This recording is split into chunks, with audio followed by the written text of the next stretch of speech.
I think when you're doing something, you have to enjoy it. You have to, that's what separates the normal people from, from every industry.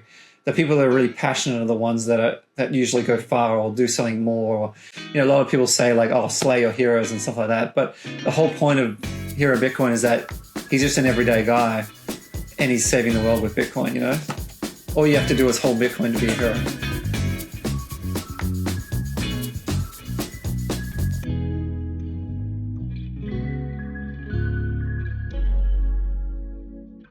Welcome to Live with Bitcoin, where we delve into the human side of Bitcoin by focusing on Bitcoiners' personal transformations and life stories. I'm your host, Vivian. Thanks for tuning in. If you like and want to support our mission on shining light on the human side of Bitcoin, remember to subscribe to this channel, leave a comment, or sign a few sats from link in the description. Today, our guest is Hero of Bitcoin. Hero, born in Australia, he's a Bitcoiner who has created a Gameboy game for Bitcoiners called Hero of Bitcoin. Hero of Bitcoin, the game, is a story inspired by Bitcoin culture and is set in the beautiful Bitcoin sovereign nation of El Salvador. You will be taken to iconic places such as Bitcoin Beach, the volcano, and more. The game follows the journey of a young man called Hero, a new Bitcoiner, who journeys to El Salvador wanting to help the Bitcoin fight on the front line. You will need to help President Bukele and other Bitcoiners to ensure shitcoiners, bears, bankers, and more do not stand in the way of Bitcoin adoption. Welcome, Hero. Thank you. I've been following you ever since the beginning phase of you making the game, so it's been really amazing to see how this project have taken shape and form. And now you've launched it officially. I'm sure it has been a process to see a concept taking shape and be the creator of it. Let's dial back before you make the game. How did you first get into video gaming? I first got a Super Nintendo when I was a kid, and my cousin before then had an original Nintendo, and I had a Game Boy.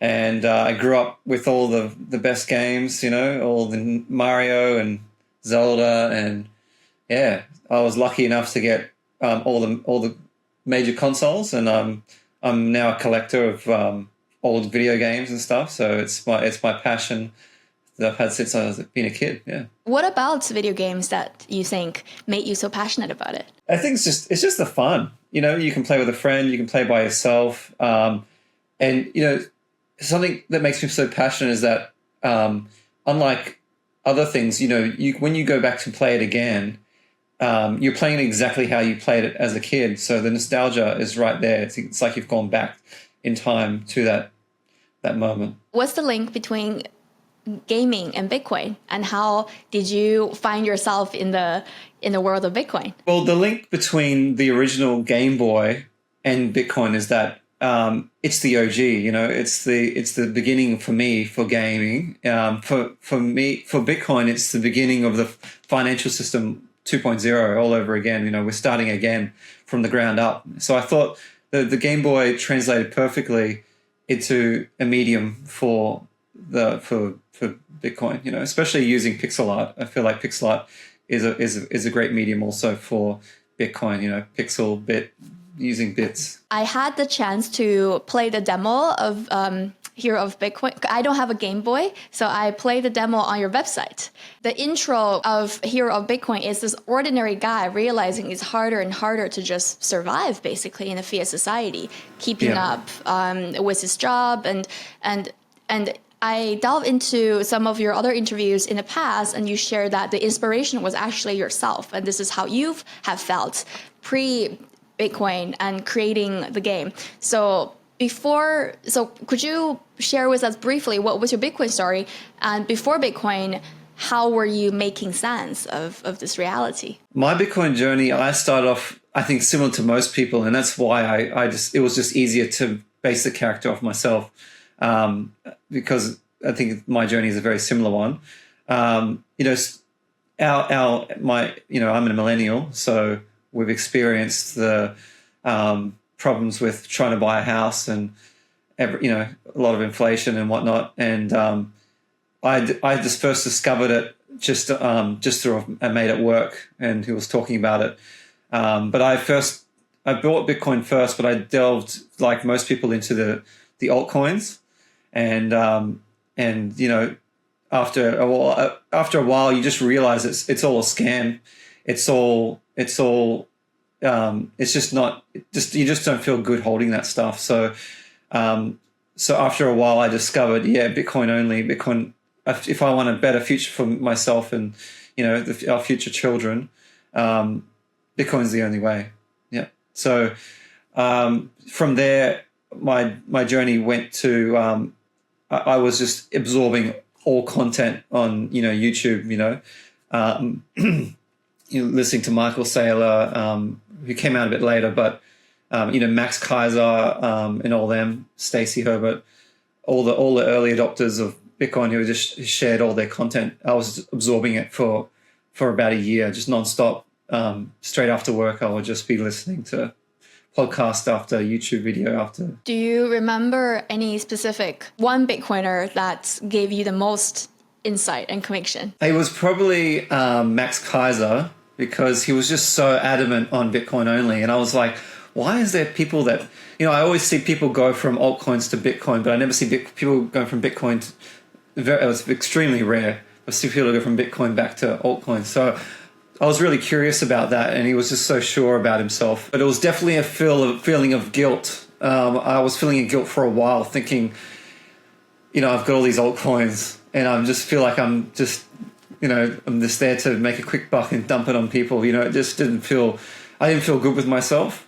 So yeah, that was probably the pivotal moment. It was a slow progression. That's interesting, because sometimes when we're trying to do what's best for us, and a lot of people go into the cryptocurrency world trying to find a way to invest and make money. And then I guess, did you kind of realize the rock pulling nature of a lot of the altcoin projects? And that's why you had this internal guilt. Basically, it becomes a moral thing, that if you know that this is the case and you're still doing it, then that's somehow what will hurt our conscience. Basically, is that how you felt back then? Yeah, definitely. That's interesting. And you're right. And sometimes if we know that this is hurting other people and then we choose to do this anyways, then of course that makes us part of the evil group, part of the wrong group. Yeah, part of the problem. So I'm definitely seeing how you're channeling that experience into the decision to be Bitcoin only. Are you Bitcoin only these days now? Yeah. Probably, right? So I can see how you're channeling this experience into your decision to become Bitcoin only, and then to make contributions in the Bitcoin community in a way that's through creativity and through games, and you're bringing different perspectives into what's available in the collective narrative in Bitcoin. What has been the most significant personal transformation you've experienced since becoming a Bitcoiner? How have you changed from before and after Bitcoin? I think that I'm much more aware of everything that's going on in the world. I think that I was very driven by just what's on the media, everything, the narrative that's going on. And now I second guess everything. I think when you get into Bitcoin, you have to learn so many different subjects. It's probably the greatest university, because you have to understand so many different concepts to understand Bitcoin.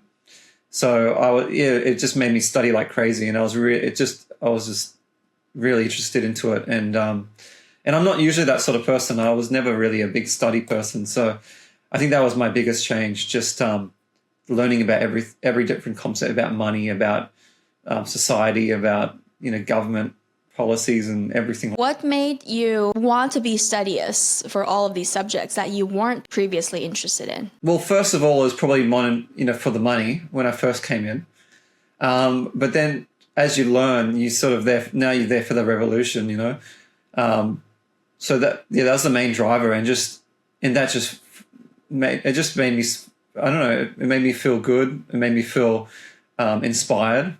And that's why I wanted to give back and the form of this game. As part of the gaming community and the Bitcoin community, do you see any commonalities between video gamers and Bitcoiners? Growing up as a gamer, we were sort of born for this. We're born to we've had in-game money, purchasing things digitally, where we've adapted to it. Whereas the older generation don't have that, and so I think especially my generation and younger, Bitcoin is the natural progression from gaming. We're just so used to it. A lot of older people can't get around that concept of having something digitally, having something that you can't touch. It's in basically thin air. So I think that's a very, very common thing about gaming and Bitcoin. And also, I made my game around the concept of Bitcoin and being a hero. So I found lots of different similarities, and being, holding, it's the modern day hero. Back in the day, you had to, protest and stuff to get things done. But this is like the silent protest, holding Bitcoin. Do you think it's easier to convince video gamers about Bitcoin or convince Bitcoiners to play video games? That's a good one. Okay. I think it's probably easier to convince Bitcoiners to play games, especially the ones that have already played games. I think that it's always hard to convert people into Bitcoin. I think all Bitcoiners know this. Sitting around the dinner table or just with friends and trying to convince them, it's extremely hard for people to grasp the concept of Bitcoin, as there's so many things to learn and understand about the system, and people don't know that the system is failing and will continue to fail and speed up that process. So yeah, I think it's always definitely hard to convert people. So it's very rewarding when you can actually convert people. Have you had any interesting kind of interactions with gamers about Bitcoin this past couple of years making this game? Just a lot of people appreciating the nostalgia. I think that's one of the key things that I love to bring about people, is like bringing people back to their childhood and just bringing that nostalgia feeling. I mean, because when people purchase the game, they get the box, they get the manual, they get the game. It's exactly how you get it as you were a kid. I can imagine how it's going to be a little bit of a disorientated feeling for your game, because you're receiving this box and it will look exactly like how they would have received it, probably very similar to what they would have received it decades ago. And it's a game about Bitcoin. Their new passion for the past, 3, 4, 5, 7 years, which is going to be shorter than the existence of the Gameboy when they were playing with it, very likely. So I'm sure some people, at least I would have felt a little bit disorientated and surreal in a good way when receiving this game and playing and kind of having the old and new passion interacting with each other in an interactive way while I'm enjoying as part of it. So I'm sure it's going to be a great feeling. And today, if you were to orange pill video gamers, what's something you would say that you think would specifically resonate with gamers? I just treat everyone, with gamers, I can't say specifically for gamers, because I could probably say something about it's how game currency works, but I don't think there's been a game where they've talked about the fall of the currency So I think I always bring it back to instead of saying I'm saying Bitcoin is the solution. I think it's the solution. You might not, but this is the problem. And I always go back to this is what's wrong with the fiat currency, and this is how it's going to continue getting worse. What are you going to do about it? There's not many. You don't have many options. So that's what I always bring it to. That's an interesting approach, because what you're doing is that you're even removing Bitcoin from the conversation itself, and you're focusing on the problem, because the problem is either you're into Bitcoin or not. This is something we all need to face regardless, and you can choose to ignore this and then suffer down kick the problem down the road and then deal with it another day. But someday you will have to deal with it, and when you do, you can either be passive and just put it up and be proactive somehow. And Bitcoin is the somehow. It's almost like when you're pitching something, the golden formula would be to really introduce the problem and then have the product serve as a solution. So this is something that we can all take note on when, I guess, orange peeling other people, that we can all focus on the problem and leave some space for them to connect the dots between fixing money, fixing the world. And let's talk about the game itself. Hero of Bitcoin, it's your first game, but it's not your creative project. Could you share some of the other creative endeavors you've worked on in the past? Were they related to Bitcoin in any way? You have a day job, and then this is your side passion project, and you're going into the Bitcoin community in the past couple of years throughout the journey of making this game. So how did you take the leap of faith to create a game? It sounds like a big decision, and it sounds like it is. If you took 2 years to carry it out from start to finish, then it's been a quite big project. So what gave you the strength and courage to start this project in the first place? I think just really wanting to give back to the community really drove me to I was doing I'll just share a bit of my journey. I first got popular because I created a pixel art picture for Samson Moe. So his little mini lion character. I made a pixel art for it, and he made it his display picture. And so I first off created some pixel art for some famous Bitcoiners, and then I started charging people to make their display picture in pixel art. I just wanted to be connected to everyone, and having something that I've created and shared with something that's it's such a great way to communicate with people and connect with people, and have an excuse to go to conferences and show it off and that sort of stuff. So it's just really wanting to give back, and just day by day, just slowly chipping away at it, like you would anything else. And I think also moving from just being, I think producing stuff in the Bitcoin space, making the economy run, is also just as, if not better, than buying Bitcoin. Keeping that circle running, because in order to really, get that Bitcoin economy running, you've got to use it. You've got to have things that people can purchase with. So that's why it was really important, even though it's shooting myself in the foot, making a game, if it's very, very niche for Bitcoiners only, and only be able to purchase it with Bitcoin. It was a really specific choice how you choose to develop the game on Gameboy. And I'm sure, you shared part of it is logistic, and how you've discovered tools that enable you to do so. But at the same time, it also brings that nostalgia factor you want to convey in your game, and give this warm fuzzy feeling for Bitcoiners to revisit their childhood and combine their childhood and current passion together. So there are many constraints. I'm imagining there are many constraints working with the Game Boy, though, such as you have limited space, and there's the limitation for pixels, and there's the color palette. I heard you can only use 4 colors on a character, and it must be challenging. So I want to gauge your thinking on how did you approach these limitations, and did you find these constraints actually sparked more creativity? Because were these constraints liberating by reducing your decision-making overload, basically, or restricting, and then you wished you had more options? You took the words right out of the mouth. So that's exactly what I was going to say.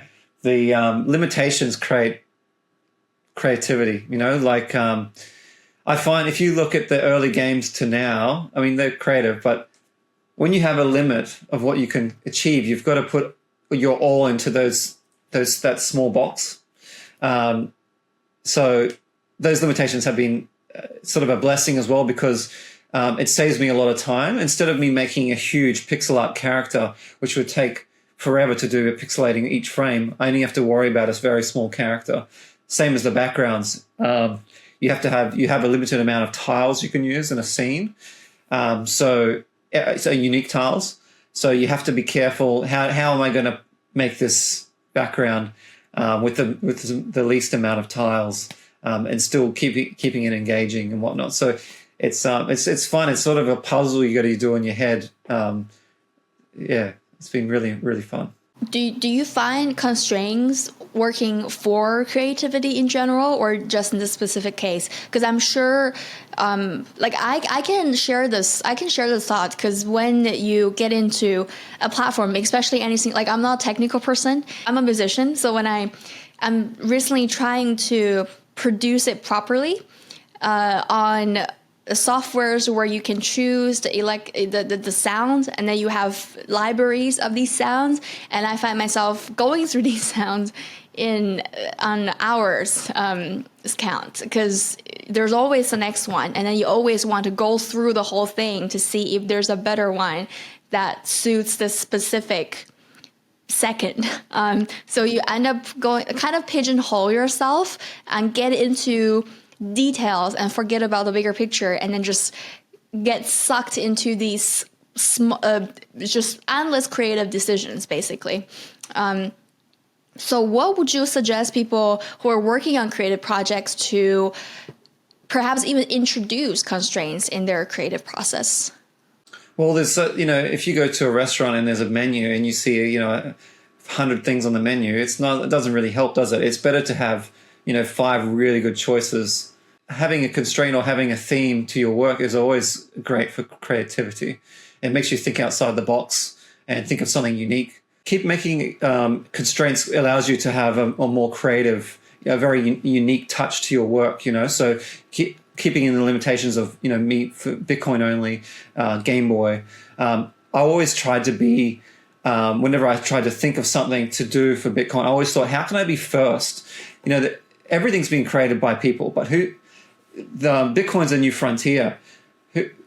I was trying to be the first one to make a Game Boy game for Bitcoin, or first one to make even a game. There was actually one other person who made a game, but there's not too many people that have finished a production level game for Bitcoin.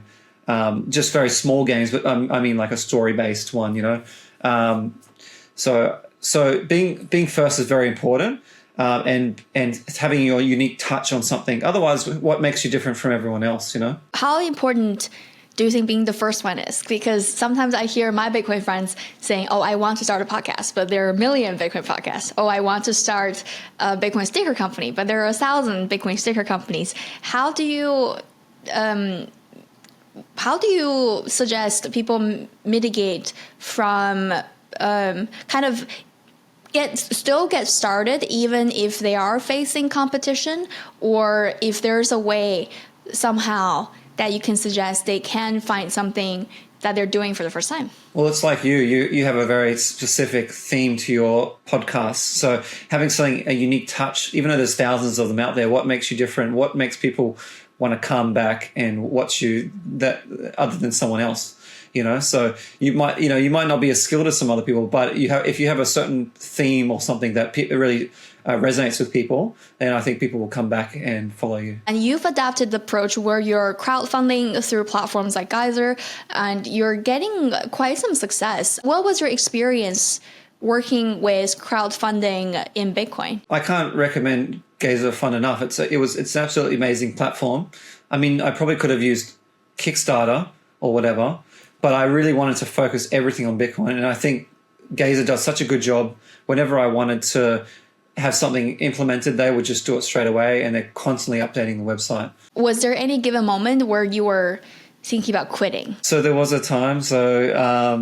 And that's why, having Geyser behind my back really helped me to push this game out, because I didn't want to let people down. A lot of people donated early on without any reward. That's what I love about the Bitcoin community, that people really love to support new projects, even though they get nothing in return.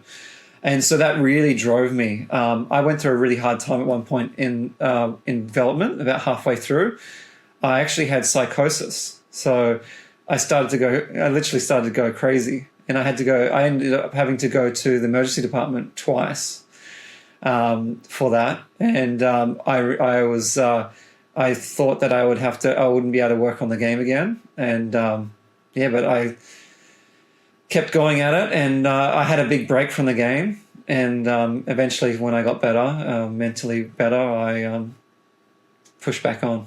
Wow, that was heroic. It's very kind of echoing back to the theme of the game. And I guess in this case, we're all hero of Bitcoin.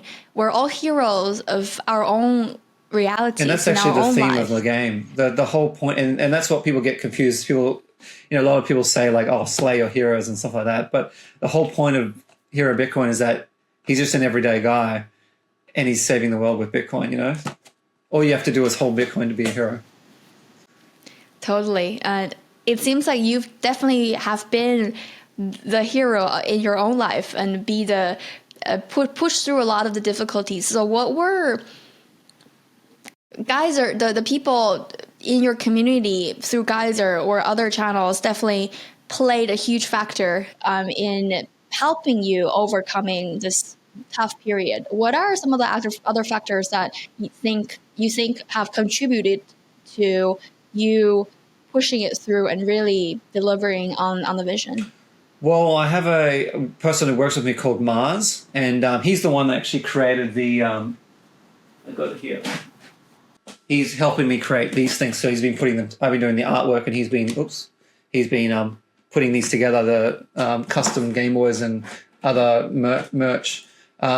Here, he helped me a lot. He helped me put up the website for which people can play the game and download the demo. He said he had gone through some similar sort of situations, and he helped me through as well. So, I really appreciate him and what he's done. I love talking about decision making and leap of faith on this show because oftentimes we find ourselves taking actions and wanting to do things, but at the end of the day, it will always take that leap of faith, especially if it's something that scares you, if it's something that you've never done. It always comes down to that leap of faith, no matter how much you think you know or how much you feel like you don't know. And especially when you have a lot of things you feel like you don't know, but you still want to do it, then it's all leap of faith. It's all about making the commitment and actually stick to it.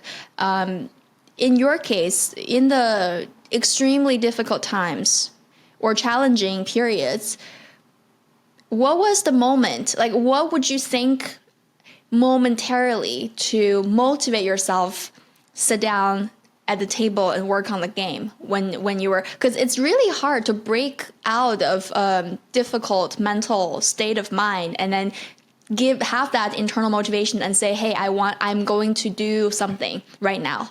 And do you recall any like tips or tricks, or what did you tell yourself so that you get up or leave whatever you were doing and come here and sit and work on the game? Well, before my psychosis, I originally was just going to make this game as an art piece and just make it really short, quick and simple, and just get it out there. But going back to it, the game, it just got bigger and bigger because I just had so much passion and was just enjoying it so much. I think when you're doing something, you have to enjoy it. You have to, that's what separates the normal people from every industry. The people that are really passionate are the ones that usually go far or do something more. I think after my psychosis, it was a bit of a pressure having other people feeling like they're really looking forward to it and having that in the back of my mind. Oh, this will make people, happy. To have something like this. I know I would. So keeping that in the back of mind, having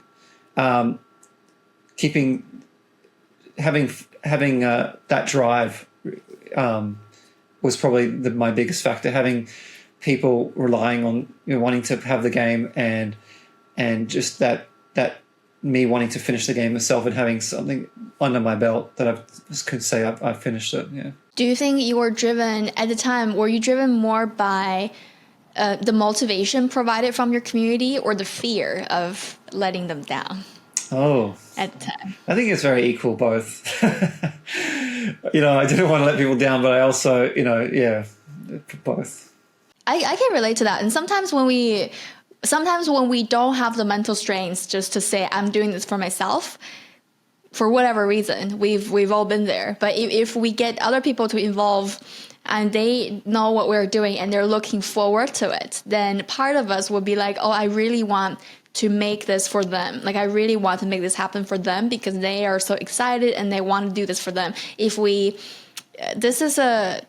And there are people who are extremely responsible in a work setting, but they can be kind of not putting enough effort when it comes to themselves. Like, people can take extreme care when it comes to job, to professional responsibility, to family duties. But then if they're just by themselves, then they don't eat well, they don't take care of themselves properly, they don't, exercise or try to maintain a healthy state of mind, or neglect on loving ourselves. So do you think when we're working on creative project, because oftentimes I hear two schools of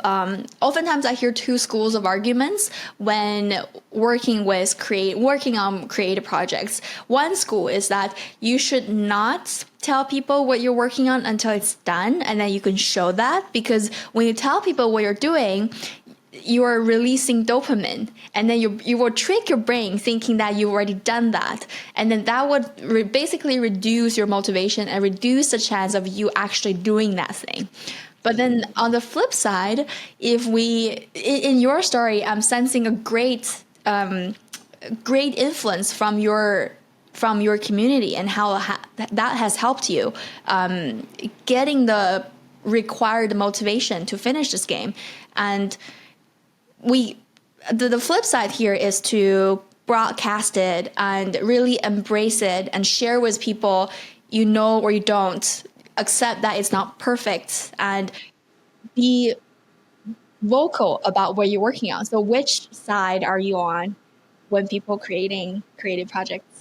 I definitely was motivated. I think I'm definitely someone who likes to share things. I think I'm maybe a dopamine addict.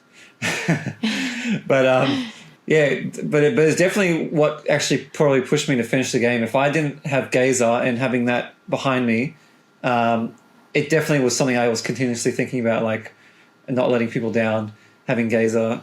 And sometimes I sort of wished, maybe I shouldn't have showed people too early. But at the same time, I also wanted to inspire people as well and take people through the process of making a game, which I don't think many developers do. I think they do nowadays. A lot of indie developers do that. It's basically an accountability checker, because if you don't tell anyone, you're only accountable to yourself. If I want to do it and I didn't do it, then I failed on delivering on my own account. But if you're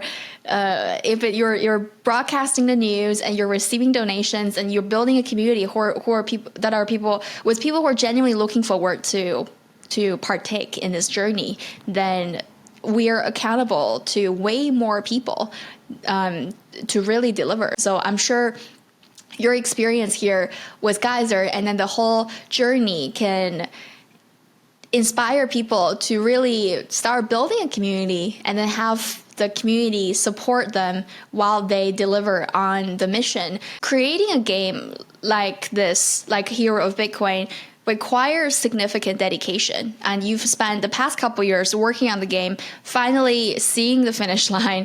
And how do you think this project has changed you? Has this project changed you, first of all, not just as a creator but also as a person? Well, I have created things in the past that have taken me a long time, but never this long. I've never focused this long on a project. So I did take over 2 years, and 6 months of that I actually took 6 months off work and to work just entirely on this. So I think just learning to chip away at something and just slowly, a little passion project, it only takes half an hour a day, or every couple of days to eventually create something big. So I think start small and think big is the motto. What was the big picture you were thinking before you start, and what were some of the first steps you took when you were starting on the journey? It all started with just thinking of what sort of story do I want to tell, and I drew inspiration from a lot of games that I really enjoy. Secret of Mana for the Super Nintendo is one of them. Obviously Mario, Legend of Zelda. The beginning of the game was really just conceptualizing it and then doing testing with the gameplay first before even building anything. So let's talk to these aspiring creators that's thinking about something on their mind. As someone who has, and you are someone who has merged the world of gaming, Gameboy, and Bitcoin. So what advice would you give to others looking to explore the intersection of their passions with Bitcoin? I think having a Twitter is such a important thing. Twitter, people constantly giving me offering stuff on messaging me, asking stuff. I got huge donations through it. I got basically all these sales have come from Twitter and my viewership on there. So I can't stress enough doing your own marketing is one of the most important things of creating something. If you're after that connection, because even if you're not after just the money, if you're just doing it for fun, which I'm doing too, but having that money behind it also helps you create more stuff and also makes it more important to people. The more valuable it is, Like, were you a social media person before having your Twitter account? Because do you think you were someone who were just natural sharing your thoughts through a digital space online, or it was a learned process for you? Oh, it's definitely a learned process. I'm not really much of a social media person, but I did do a YouTube channel where I was reacting to Korean music videos back in the day. So I had some following from there. It's definitely a learning process, and you can really tell the people who do it well and the people who don't. So I recommend learning those skills. There's a lot of resources out there on YouTube and on the internet to learn those skills. What is your secret sauce to build a community through Twitter? Secret sauce is timing. So I time my posts at specific times to get it makes huge difference in engagement.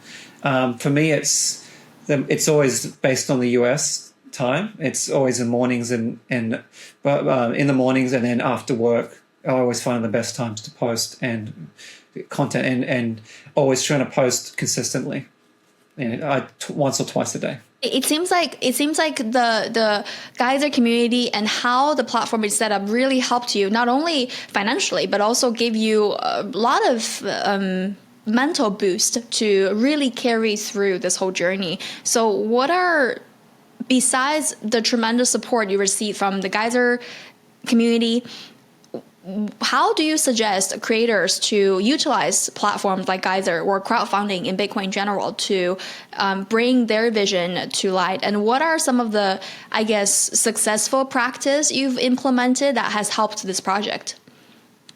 Well, the great thing about Geyser is that you can really do anything. So even if you're wanting to make a classroom and teach people, you need resources, some funds for that.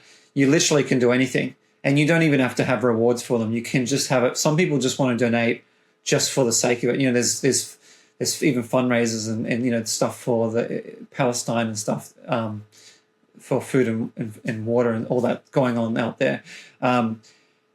Having different rewards and different levels is I find really important. Having a really cheap option, just like at $1 and you get your name mentioned in the credits, or I had that sort of thing. And having, I didn't really have the time for it, but I was going to do things like you could have a certain amount of people could have their own character in the game and having all these different rewards. And, we even have one of the rewards we had, getting a console with the game and whatnot. So having different levels is really good. You can also have entries where you have different posts and have all your information there.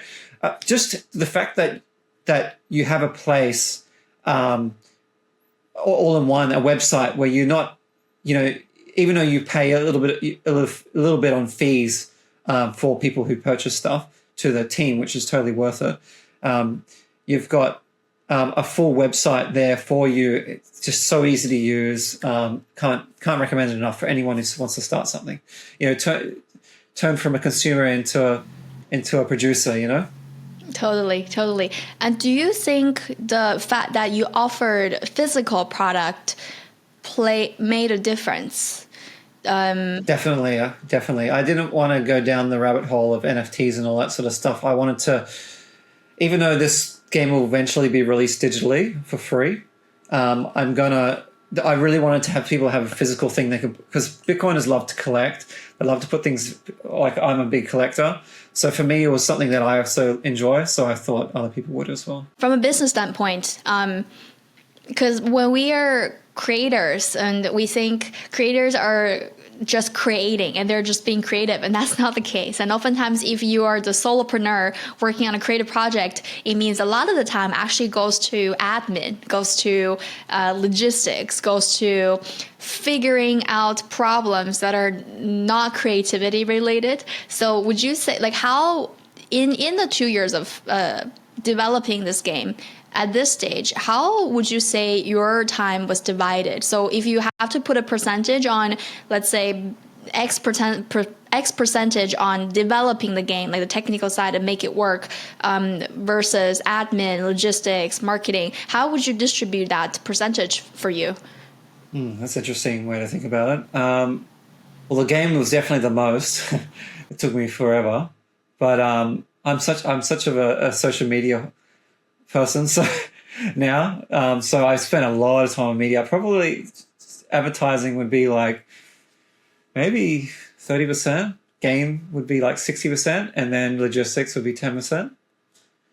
Because I released a demo as well, so it was a good training for the final release, having to bring things together, get different things done. Because just for this cart, it was the sticker, the chip inside, the shell of the cartridge, and then the dust cover, and then the printout of the thank you note, and the stand. There's a little stand that it sits on. So just for the demo, it was all that stuff, and bringing them from all different parts of the world together, putting them together, and then packaging them, and then sending them was a really big issue. So I had some help with that. I have a couple of different distributors now, one in the US, and Mars is helping me with Europe.